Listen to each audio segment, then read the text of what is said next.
নমস্কার সবাইকে। আপনারা সবাই কেমন আছেন? আশা করি সবাই ভালো আছেন। তো আমরাও ভালো আছি।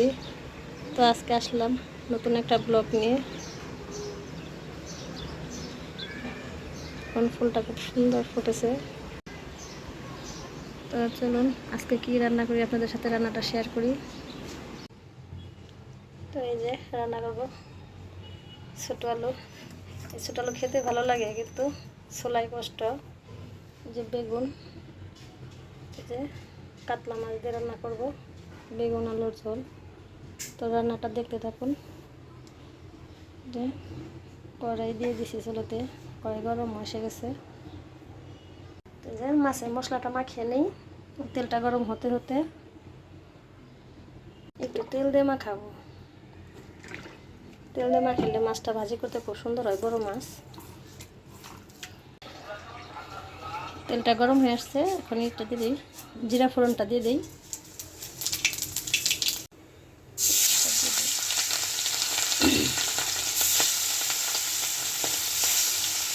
মাছটা ভালো করে ভেজে নিব। তো আমাদের সাথেই থাকুন, দেখতে থাকুন। মাছটা ভাজি হতে হতে আমি এদিকে জিরাটা বেটে নেই, কাঁচা জিরা দিয়ে রান্না করবো আজকে, তেলে ফালিয়ে। তেলটা নিয়ে ফেলছি, তারপরে উপরে তেলে দিয়ে ধরছি। দেখ মাছটা ভাজি হতে থাকুক, ওদিকে মশলাটা বেটে নিই। মাছটা ভাজা হয়ে গেছে, নামিয়ে নিই এখন। তারপর বেগুনটাও ভেজে নেব।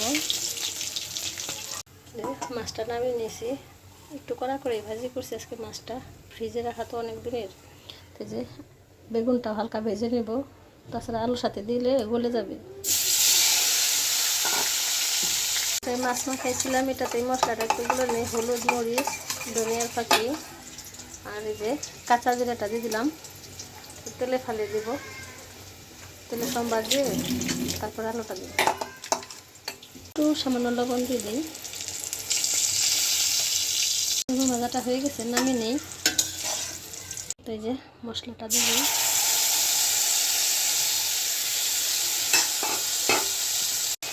এই যে তেল ভেজে উঠছে, কাঁচামরিচটাও দিয়ে দিই, লবণটাও দিয়ে দিলাম। এখন আলুটাও দিয়ে দেবো। মশলাটাও কষানো হয়ে গেছে, এখন গ্যাস বাড়ছে, তখন গ্যাস ছিল না। ছোট আলু খেতে মজা, কিন্তু শুনতে কষ্ট।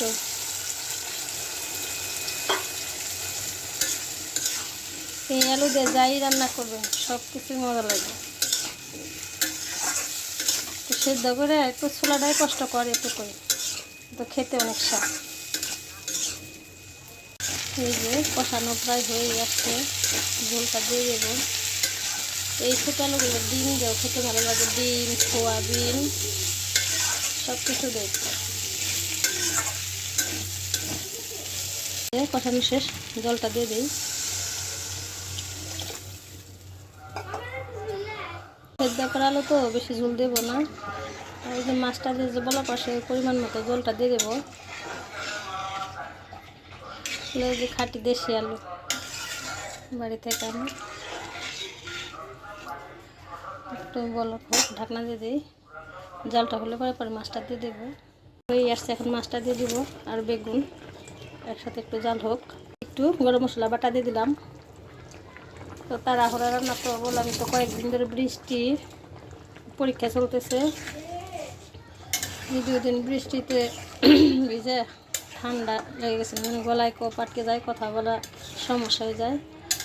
তো আমার রান্নাটা আপনাদের কেমন লাগলো অবশ্যই কমেন্টে জানাবেন। ভালো লেগে থাকলে চ্যানেলটি সাবস্ক্রাইব করে দেবেন।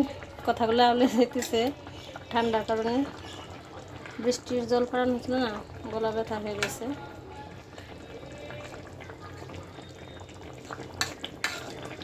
এই যে তরকারি নামিয়ে নেব, রান্না শেষ। তো আজকেও কালকের মতনই এই যে ঠিক টাইমে বৃষ্টি, বেরোবো স্কুলে আর বৃষ্টি। কালকেও প্রচুর বৃষ্টি নামছিল, তো আজকেও তো মেঘ করছে ঠিক টাইমেই। তো রান্নাটা নামিয়ে নেই। তো এই যে নামিয়ে নিয়েছি। কেমন লাগলো আমার রান্নাটা বলবেন, অবশ্যই কমেন্টে জানাবেন। লাইক, কমেন্ট, শেয়ার করে দেবেন, চ্যানেলটি সাবস্ক্রাইব করে দেবেন। তো আপনারা সবাই ভালো থাকুন। ভিডিওটি আর বড় করব না।